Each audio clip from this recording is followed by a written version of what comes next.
साल हो गए पीपल्स पार्टी की हुकूमत को, इसके बाद भी यहाँ पर कोई काम नहीं हो रहा। नाले की हालत देखो जाके क्या हो रही है। आप आ जाओ आशम, या बताओ आप क्या बोल रहे हो, आप क्या कह रहे हो बताओ, वीडियो चालू है। वोट दे दिए कि हम आपको क्या वोट दे रहे, आपने कौन सा काम करा है? इतना माल आता है डब्बे में है, हवाम तो वहाँ के वहाँ जे। वोट किसको दिया? वोट हमने पीपल्स पार्टी दिया, बाकी पीपल्स पार्टी भी कोई काम की है ना, एमपी में कोई काम की।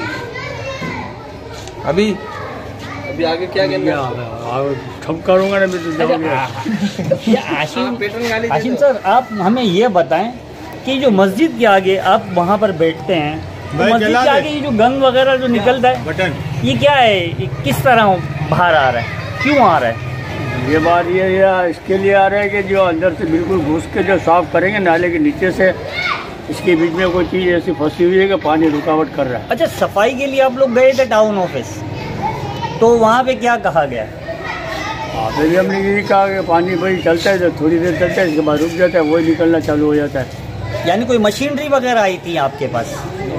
कहाँ आती है मशीन, आती तो आ गया कैसे। अच्छा, तो कचरा जिस तरह निकालते हैं फिर उसके बाद वो गाड़ियाँ उठाकर लेकर जाती होंगी ना, जाहिर सी बात है, कचरा थोड़ी रखेंगे यहाँ पे। गाड़ी आती है, गाड़ियों के पीछे भागना पड़ता है।